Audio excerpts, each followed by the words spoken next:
We're live, everybody. If you're watching this or soon to be watching this, the layout's a little different. Laura and I are smaller because there's a big crew that's going to be asking questions today. What are we doing today, Laura? Today we are doing a review, kind of a look back on the Vision series that we've been doing throughout January, and you concluded it today. So I even said this morning, people are probably like, I'm glad that Josh is done preaching. This has been like 5 sermons in a row. Time for a break. And so you're going to get a break, people. You're going to get a break. And then we'll get Finding Jesus is the next thing that we'll be back in, finishing that up. Before we get to their questions, which I have not seen, but Laura, you have seen, anything coming up? Yeah, if you are a life group leader, just a reminder that there are some huddles coming up on Saturday, February 17th. So if that's news to you, reach out to your coach and make sure that you get signed up. They've got some good topics to talk about and some good training for you. So life group, that's adult life group leaders. Very good. We're going to jump to questions. If you're not watching this, we have Emily Bingley, who's on staff. And then we have we have Chad, who's a youth volunteer. And then we have some youth, all seniors? All seniors. All seniors. Awesome. And so we have Emily, Sarah, Connor, Seth, and Gabe.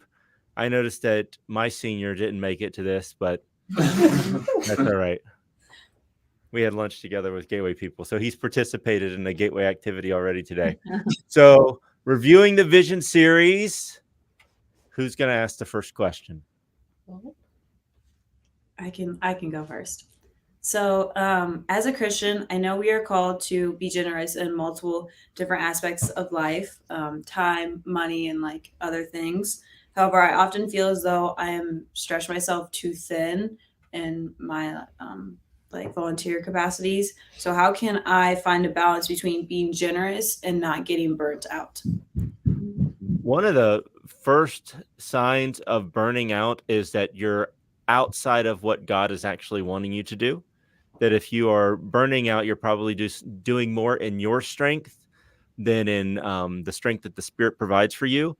And that may mean that the serving stuff that you're doing is what you're supposed to be doing, but maybe there are other activities in your life that need to be taking a pause or a break. And so a lot of times what I find with folks is that the first thing that they look to try and slow down with is volunteering and not everything else in their life that's giving them a very small window to volunteer. And so that could be work related, that could be extracurricular activities related, sports, hobbies, whatever. But really the sign of burnout to me starts to be a sign of doing too much in our own power and strength, which will always show itself to be weak and feeble. And so the hard thing that culture wants to tell you, so the lie of culture is that you have to do more, you have to do more, you have to do more, especially at your age. You have to build up your sort of extracurricular resume for the college to accept you. And this very devious lie that people buy into, that we have to be so busy that we're burning out. And it starts so young that you all feel it, that the clubs you have to be a part of, the sports you have to be a part of, the volunteer hours you have to have, as much as you can, and with your parents' help, push back against some of that. You're still going to get into college. It's just a long-term taking care of your health. You're going to have to figure out what those balances are. But most of it, I would say, is that the burnout sign is you're doing more than you probably should, but don't let that mean, let me see what's the first thing for God that I should cut. Maybe there are things for you or for others that need to be cut. Great question. Sarah, you got a question? We're just going to go around the circle. I don't have a question. Sarah's just here for support. Yeah. Thank you, Sarah. Yeah. Here to make sure Emily doesn't say anything.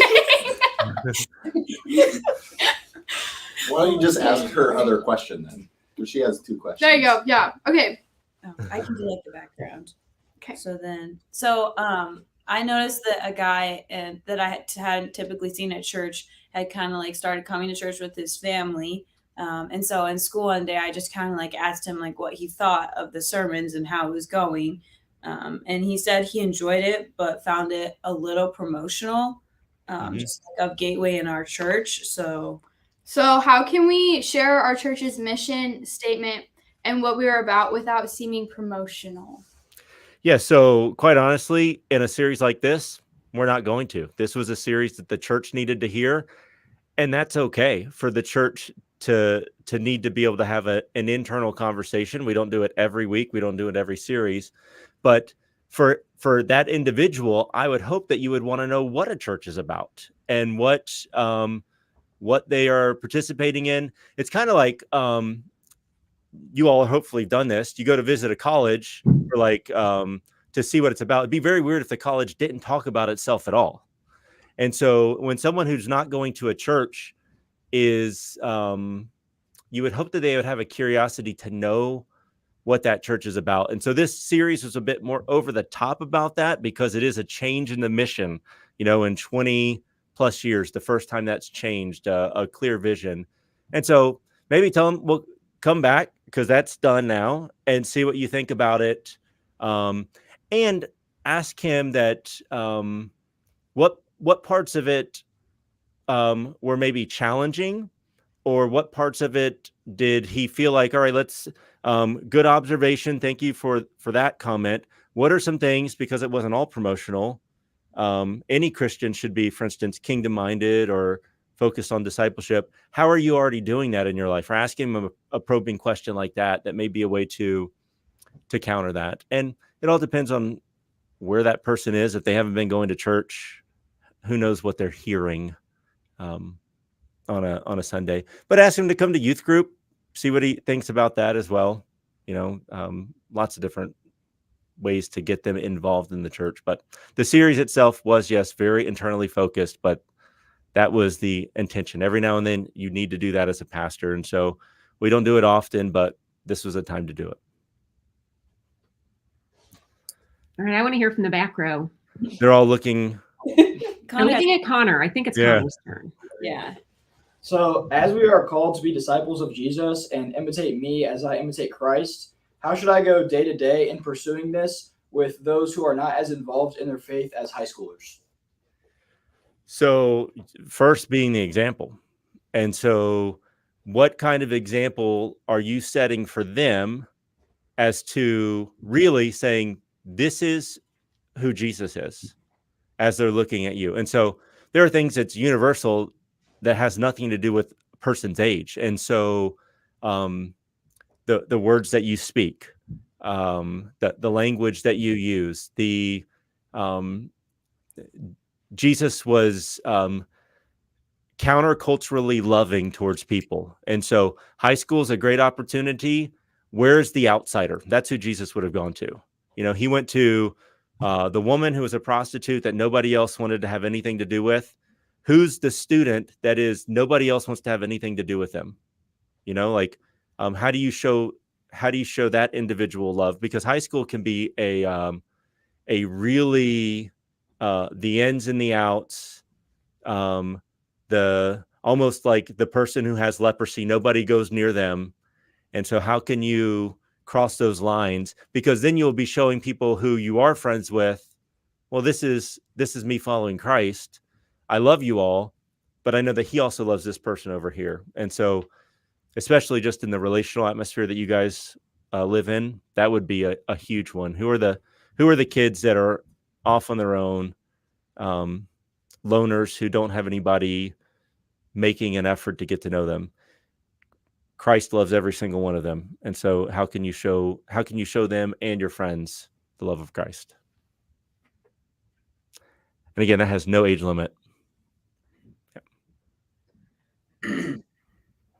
All right, so Pastor Josh, during this sermon series, Yes, Seth. I know you've encouraged. Sorry, I'm reading up my notes. So you've encouraged family devotionals, and I know you also taught an equip class regarding that subject, and I wasn't able to attend that, and that's something that I personally want to benefit from in my life.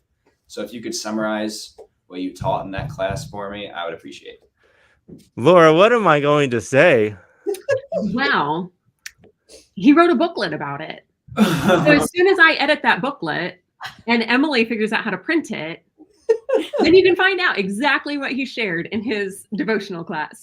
Seth, I've had a lot of people ask me that question. And so immediately I said, all right, while the information is fresh in my mind, last week I knocked out the booklet, sent it to Laura, and I said, all right, here it is. Let's get it edited, formatted, and printed. And so that should be coming out soon. I will say your mom and dad were on the front row, and so they were hearing it all. They should have good notes. And she was I mean, speaking up, asking questions. And so until the booklet is printed, which hopefully will be, in the next few months, talk to them. They were there. Basics, my 2 cents, do something that is God's word centered, something that is more like a daily devotional that has like one verse and then like a page of some individual's thoughts. I would say wait until you're reading a page of God's word before you go to a page that is a sentence of God's word and a page of somebody else's word. Be in his word first. Thank you. Booklet is coming. All right. My question is, since like the 5 of us are going into college, how, and we're told to like be discipled, but we also we want people pouring into us too. And it's, how do we find these people off in like a new environment that could maybe pour into us, and how to know like that they're pouring like the right stuff into us and are like good, like gospel centered Christians? So Gabe, a couple of things. Great question. One is something that you're doing, something that I think Sarah has signed up to do. I think, Seth, you may already have done this. If you go through membership class, which you can do at 16, you will have a Gateway elder who is, you're on their shepherding list. And so as you go off to college, they will be checking in on you to make sure that you have connected to a local church wherever you are and to a college ministry. And so the first thing that I would say is that the long-term best thing that you can do, because mom and dad asking you when you're off at college, it can't help but feel like it's going to have a little bit of feeling like you got to, like nagging, as opposed to somebody who's not your mom and dad that's calling you because they care about you and just saying, hey, how are you doing? Have you found a church? So membership before you graduate is a great thing to do. And we've talked about it before, but at 16 here at Gateway, we let you become members for that very purpose. Once you're off to college, find a local church, which your elder can help you do. And second, find a good college ministry on campus to be a part of. Not one or the other, do both. I just read a book, my life group's reading it, called The Great Dechurching, about people that are abandoning church and just leaving and not coming back. The study found that college students who are in a college ministry, like UF here has, Matt Ginter's ministries that he oversees, campus outreach at BGSU, every college has got something like that, whether it's Cru, InterVarsity. The students that are in that and in a local church where you're going on Sunday and worshiping, serving somewhere while you do the college ministry, they are 7 times more likely to stay connected to a church throughout their life than a student who's just doing one of the others, like not doing both. And so really you need to do both in these formative years that you're coming into. So find a good campus ministry, find a good local church. Thank you. Yep. What is that noise going on in there? That's the drums. Someone's playing the drums. Yeah. We're in Sean's office, so someone's having some fun on the drums. Emily's going to lay down the law. Yeah. Chad, did you have any questions? Yes, I have a question. All right. So it's actually kind of related to Connor's, but what are some practical ways that we can treat other outcasts or people we just don't like as family, within Gateway? Because most families are a little dysfunctional at times, so there's got to be at least the weird uncle somewhere. Yeah. So we get a great opportunity to practice patience, and patience is a fruit of the Spirit, and so it is seeing it as an opportunity. The thing that's helped me grow most is to realize that not looking at the individual as a problem, looking at this as an opportunity for an area where I need to grow. in my holiness and my sanctification, whether it be I went on a run this afternoon, and I spent the 30 minutes on the run praying, God, help me love this person. This is an opportunity for me to learn how to love someone who's a challenge. And there was somebody specific I was thinking of, and because of a situation. And so it's like, this is an opportunity for me to be loving when everything in my flesh wants to just either reject them or ignore them or do all the easy things that you do in a dysfunctional family, as opposed to do the hard thing, which is, no, this is an opportunity to love someone who's going to be really hard to love, and realizing I'm hard for some people to love. I'm the be patient with Josh, case for somebody else. But just seeing them as an individual who is in your life as an opportunity to grow in holiness, to grow in patience. And man, when you read the Gospels and see how ridiculously kind and patient and loving and stern and truthful Jesus is with his disciples and with everybody he meets, that's who we're to be imitating. And so, that's the opportunity. And then the other part is to remember that if they are a believer in Christ, they have a gift that you need to reach your full maturity. And so one of the prayers that I pray for myself is, God, help me to see people how you see them.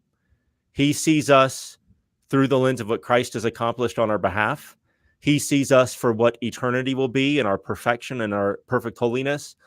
And so to give me eyes to see individuals as he sees them, and even to see myself as he sees me, because that really helps to give a lot of grace for flaws and to have a lot of reason to be thankful for his work in them.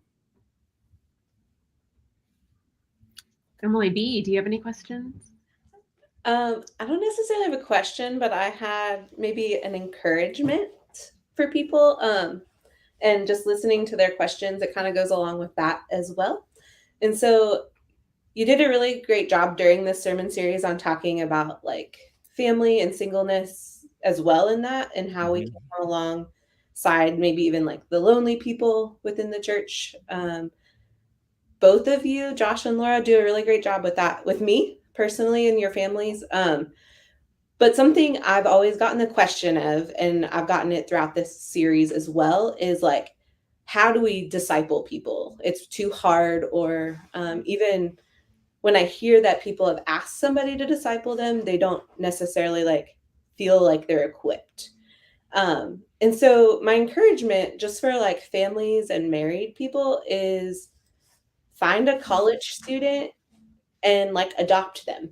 Have them come to kids' things, find a single person and do that. I have several families that I just kind of come alongside with and go to Upwards basketball games, Valentine's Day celebrations. And that makes me feel so loved as a person. But then also it's going across all 5 of the things we've talked about. Because most of the time we're talking about what we're reading in scripture, what we're reading just book-wise. And so I feel like that's a lot of that discipleship process of what are we learning? And I just think that's a really great example for people going into college, our next generation as well. But then it's also not just for married people to invite single people in, and they do it as well. So like as a college student, find somebody to just invest in you, and as a single person, ask those people to do something or bring them dinner and have dinner with them. It's just that we're doing life together as we imitate Christ. And so just my encouragement on both ends, because it's not just married people come to single people, but the single people go to married and families as well, and just continue to just show up for things and be the church. Yeah, the only thing that I want to comment on for people who may think I don't feel equipped to disciple someone, that is it is the leech who always wants more and more. There's this thing that we've bought in the church world, and so I'll say it somewhere else. Say you're a sports fan, your favorite team is the Cleveland Browns. You disciple people about the Cleveland Browns, like you do. You talk to them about it because it's what you love. You don't care that you don't remember who the starting quarterback for the 1982 team in the fourth game was of the Cleveland Browns. Like, that's getting down to like, well, what's your eschatology? You know, like those kind of details. You just love the Browns, and so you talked about them. If you have kids, they probably have got Cleveland Browns t-shirts. You know, they watch the game with you on Sunday. Like, we disciple people in all kinds of areas of life. A TV show that you love, you disciple people. You talk to them about it. You tell them about the characters. You know, it could be a book that you've read. It could be a band that you listen to. We make disciples all of the time. We somehow think that when it then comes to our faith, now I'm not equipped. Nobody equipped you on the Cleveland Browns or that band or whoever they did. It was just kind of like, hey, let me introduce you to this band, or hey, let me introduce you to this sports team that I like, or this new board game that I like, or whatever it is. We're making disciples all the time. And so I would love for us to just to not make it so mystical when it comes to Christian faith. We're making disciples all the time. And so take those same principles, you talk about it, you show that you enjoy it. And maybe if those things are lacking in your life, that's the question to start asking. Why am I not talking about my faith? Why don't I show joy because of my faith? That may be more of the heart issue than those other things. And so we make disciples all the time. And so please, if you're listening, don't allow your faith to be the one thing that you're not a disciple maker in, because you are a disciple maker in many other parts of your life. But thank you for the rest of what you said, Emily. That was a good encouragement. Do you students have anything else, or do you guys want to run to youth group? I think Emily, do you want to rat out who is playing the drums? You don't have to. Don't do it. Hopefully you told them like 5 minutes and then they can go back to playing. Yes. That's funny. Hey, well, thanks everybody. Emily, Sarah, Connor, Seth, Gabe, and Chad. Thank you for being here. Laura and I are going to stick around because we've got some questions that were sent in separately that we're going to address, but you all can get off to youth group. Thanks for being here. Thank you. Okay. There we go. There we go. All right. Yeah. So these questions came, I think you just said it, but all from one life group or maybe a couple different groups as they talked about the different. Yeah, different questions got sent into me, either text message or asked in person or emailed to me over the course of the series. And so I thought, hey, these were good questions. Let's just ask them here as well. Okay. So this first set came in after the sermon on We Are Family. Yep. First one, are you saying that a person has to be baptized to become a Gateway member? So in that sermon, I talked about membership and baptism. Mm-hmm. Do you have to be baptized to be a Gateway member? The answer is yes.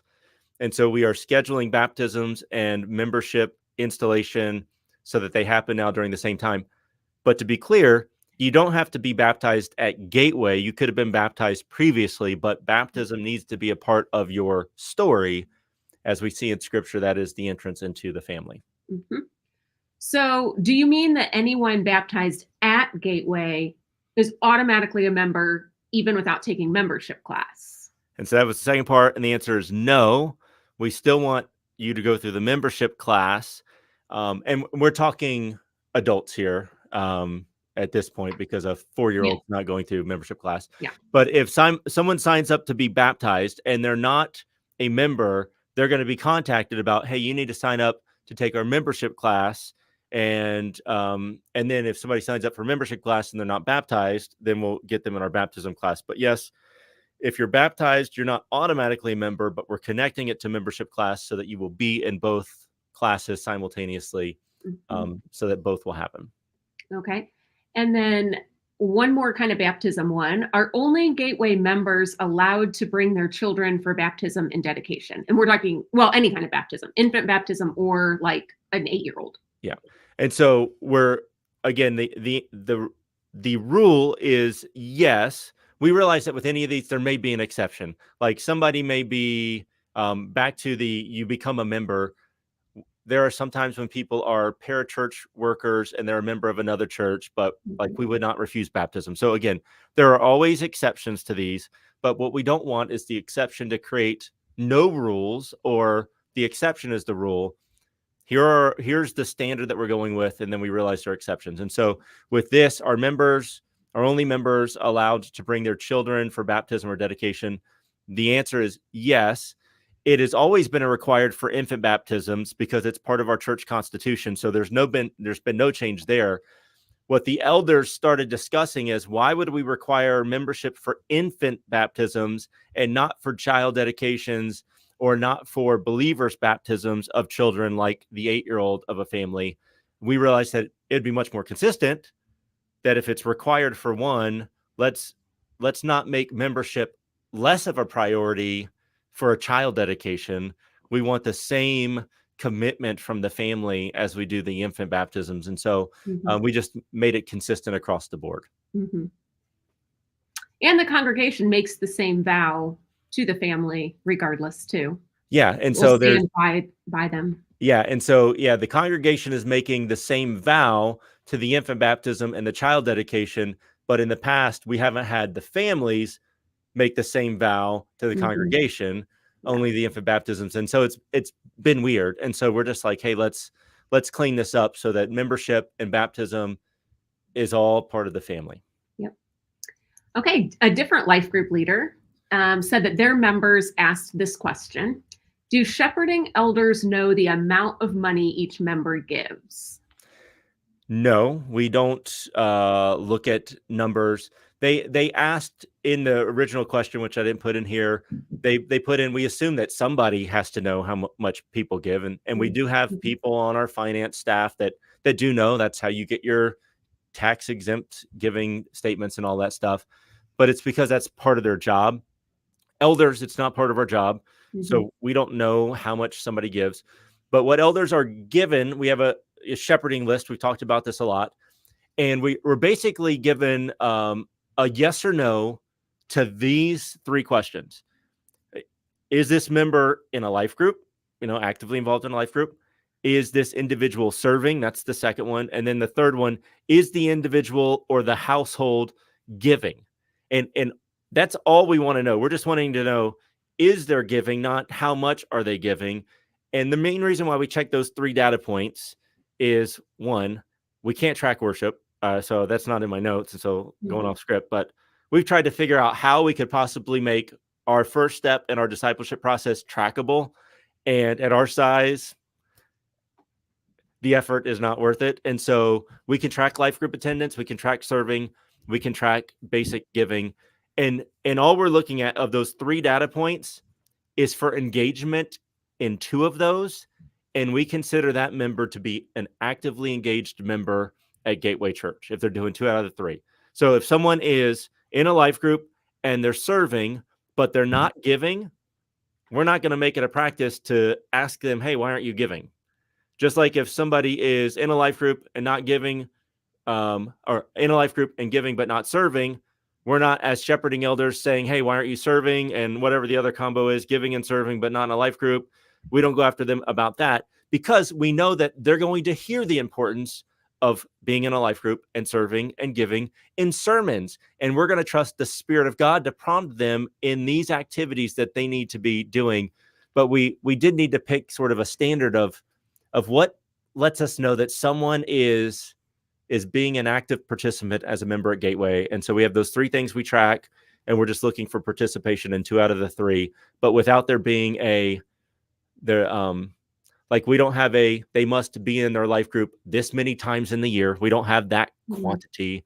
They must serve this many weekends out of the year. We don't have that quantity. And we don't have, they must give this amount of money each year. We don't have that quantity. Just, are they participating in those things? Yeah. Yeah. All right. The next question, you have been asked actually several times over the years, but why don't we have anyone older than 50 as an elder? And so as I was thinking about this, I did think of a similar question I've been asked before as well. I was asked a question about our worship team. And the question was, why don't we have anyone older than in their 30s on the worship team? I'm going to take that as a compliment. No, so this is it. When the person asked that question, that Sunday, everybody was older than 30. But sometimes we don't know the ages. And in fact, in our worship team, here at County Road 9, I'm just speaking for because I see them more regularly. We have from 20s in every decade up through 70s represented on the worship team. And yet I've been asked, why don't we have anybody older than their 30s on the worship team? And that's not been a one-time deal. Again, it's what we see versus who's actually on the team. And I would say that range, 20 to 70s, is a monthly rotation. Like they're on the team and on a monthly rotation. And so it may be that the older you get, the younger you assume people are. I don't know if that's I don't know what it is. Yeah. So back to elders. I don't want to name names, but one of our elders is knocking on his 60s. He's closer to 60 than he is to 55. And so I guess it's, what do you mean by 50s? If we were rounding, he would be being counted in 60s, you know? And so we do have a couple of elders in their 50s, and then the rest are in their 40s. Now, we don't have an age limit. We don't have like an age limit, meaning, that once you hit 60, you can't be an elder. There's nothing like that. There's nothing that prohibits, from our end of things, age being the reason why somebody can't serve as an elder. But when I was asked this question, what the individual who asked me didn't know, and so my guess is other people that were part of the group didn't know this, but it was a part of a group, and another individual in that group, their husband, who is in his 60s, had been asked to serve as an elder, but wasn't able to do so. And so I was being asked, hey, why don't you have anybody essentially like in your 60s or 70s serving as an elder? And a wife of a man that we asked to serve this year was standing right there. And so I actually said to her, I said, well, I think somebody knows that their husband was asked, and maybe she would like to say why he's not serving as an elder. And then it comes down to this. We often get, we do ask, we have a list. And up until this point, and even in that conversation, when I say, who's someone that you think we should ask? Every time so far, it may not always be the case, but every time so far, it is, we did ask him, and he wasn't able to serve this year. Not because of us, but because of life circumstances. What I find as a pastor has happened is that great blessing of medical technology, but parents are living longer. And so folks who are in their 60s and even in their 70s are still taking care of their parents, when 20 and 30 years ago, that was not the case. And that's when the main age of elders was in their 50s and 60s. But now that age group, 60s and 70s, are taking care of their parents, and they don't have the time, or they're taking care of their grandkids. And so the time that's needed to serve as an elder, they just don't have. And so we do ask. We've got a list going that is very heavily weighted. I mean, I think it, or at least evenly weighted, upper in age, because we would love to have some older men on our elder board. But as of right now, life circumstances are keeping them from being able to serve. But we keep asking. My recommendation to the person who asked me this, and so my recommendation to anyone listening, is to be praying for older men, to have the availability to serve, to feel the call of the Spirit of God on them to serve, and maybe even tickle their ear with, hey, has Josh asked you to serve? Because I don't want to name names of all the people who we've asked, but maybe ask and see if there's something that you, from your side of encouragement, that may bring someone to the realization that they do need to step up and serve as an elder that fits that age group. But yeah, no limit of age for those who are serving as elders. All right. I don't know if you want to take the last question because I'm answering it. And you're going to share your screen. Hopefully, I'm going to share my screen for people who are watching. Well, right now, the preview it's our church website, so I don't know what's happening. I know. there. I've got a reason. You'll see. All right. So another life group leader brought up to me that that folks don't know who their shepherding elder is, or they're not getting contacted by their elder. And so, Laura, can you show us, how do we find out who our shepherding elder is? And maybe there's some things that they want to make sure in their Gateway community account, that there's some settings or whatever, so that they're certain that they actually have, like, maybe it's the right email, or they may look at it and go, oh, I didn't realize I don't use that email anymore. No wonder I'm not getting contacted. So help us all understand, how do we know who our shepherding elder is? Well, I will do my very best here. Okay, so I'm starting on the Gateway website, gatewayepc.org, because I think there may be a lot of people who don't even know how to log into Gateway Community. So if you want to know how to get to that, this is our church database. You can start off on the website, scroll all the way down to the bottom, and click where it says community. It might be kind of small on the screen, but that'll take you to the Gateway Community page. You can either create an account if you never have, or you can log in. I do have an account, so I'm just logging in. And I don't know why you're not seeing that, because I just did that on my screen. So, You may need to share that, whatever, if it popped up.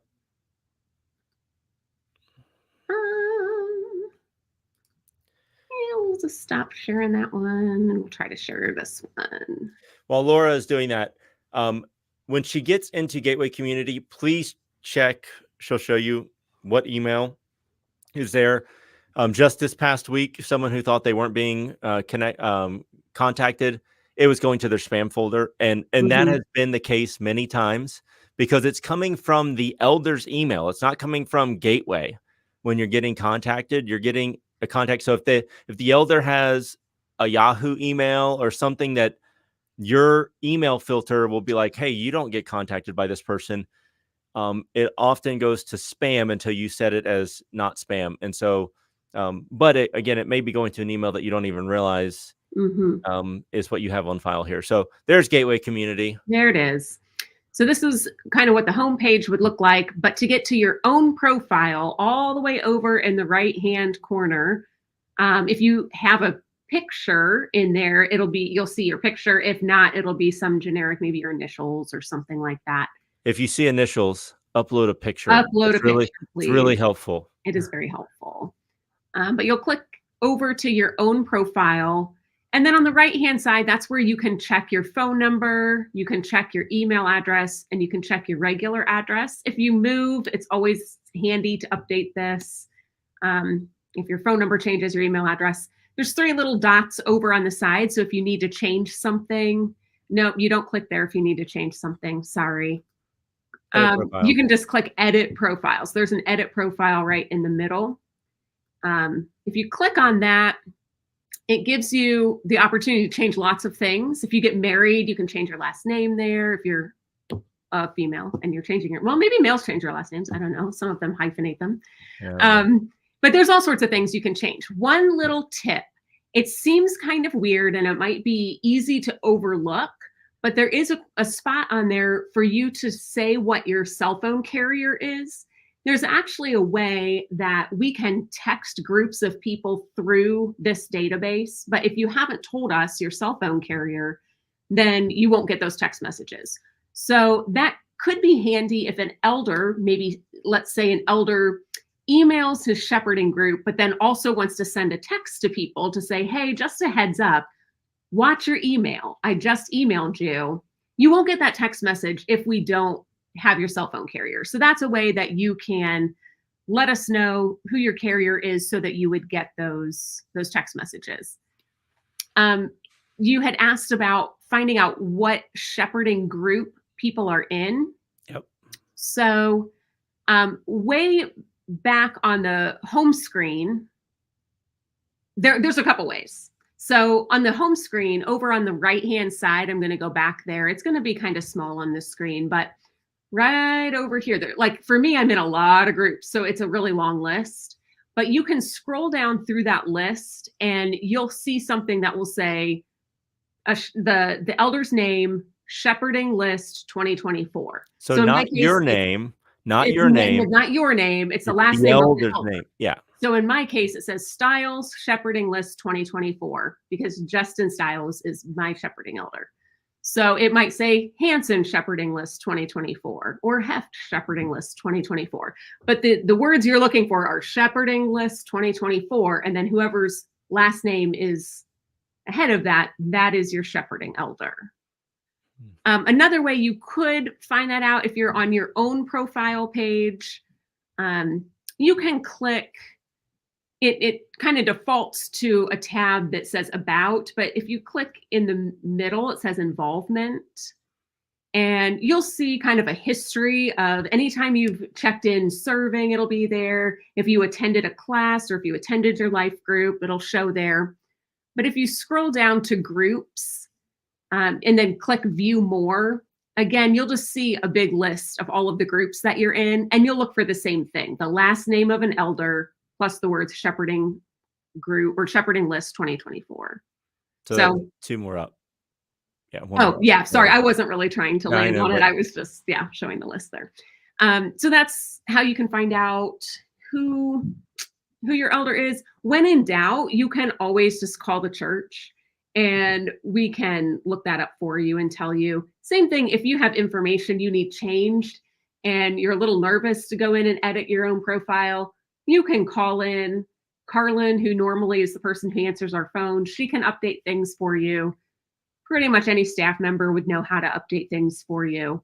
If you've checked your phone number, you've checked your email, everything looks right, and you're still not you've checked your spam folder, and you're still not getting emails from your shepherding elder, again, give us a call. We can go in on the back end and we can see if maybe there's a weird setting that at some point you unsubscribed from something that now is not allowing any gateway emails to come through or something like that. We can check that stuff. I think those are the tips I've got. Yeah. So again, like the highlight reel, sort of the top right box on Laura's screen right now, make sure that those 3, phone number, email, address, because we do mail stuff. Yeah. 2 of our elders that were new sent out postcards to everybody in their group, letting them know. Make sure those boxes are correct and up to date. And then under your edit profile, if you want to get text messages, make sure that you have AT&T or Verizon or whatever marked so that it can come through. That's not by our choice that you have to put that in there. That's what the database requires. And so we realize that it's a bit of a pain, but that's the only way to make sure that we're able to communicate via text message with you. So be sure to do that, because the goal is that elders do desire to communicate and reach out to you. And so if you're not being communicated to, we don't want there to be like a friction or a bitterness building up because like, oh, well, I'm not being communicated to. We want to figure out where's the hiccup, because just this past week, through Gateway Community, the elder has tried to contact this group and some people didn't get it. And what we want to figure out is just where's the hiccup. We're not worried about where's the blame. It's just like, how can we figure out how to make sure that when the elder sends an email that everybody's getting it? Because when we send it, it's really hard to hear from people who aren't getting it because they don't know that they didn't get it. We didn't know that they didn't get it. And it tells you, like, if there's 70 people in your group, it'll say sent to 70 individuals, like it went somewhere that it was intending it to go. And so help us out if you're not hearing from your shepherding elder. And I would say, let's just start fresh with 2024. And so I would think that by this time, most elders have done some contact to you all. Elders, if you're listening and you haven't, let's do that. But let's start with 2024. And have you heard from your elder? And if not, maybe give the church office a call so we can sort of get down to the bottom of it, of what's going on and why aren't you being contacted, because we want to do that. I think that is it. Anything else, Laura? That's all I got. Next week is the Super Bowl. I don't know if you've heard. I know that the Browns aren't in it, and so we won't be watching. Yeah, you won't be watching. So we are still going to do a podcast episode, but it's going to be short because it's going to go up until the kickoff so that everybody can join the podcast right before they watch the big game. So It's like a little pregame show. my guess is it's going to be well, they'll probably be all in the gym. If they were upstairs, because the youth are having a party, it would be really loud, but Mhm. we'll probably be okay. So anyway, that's it. We'll see you guys next week.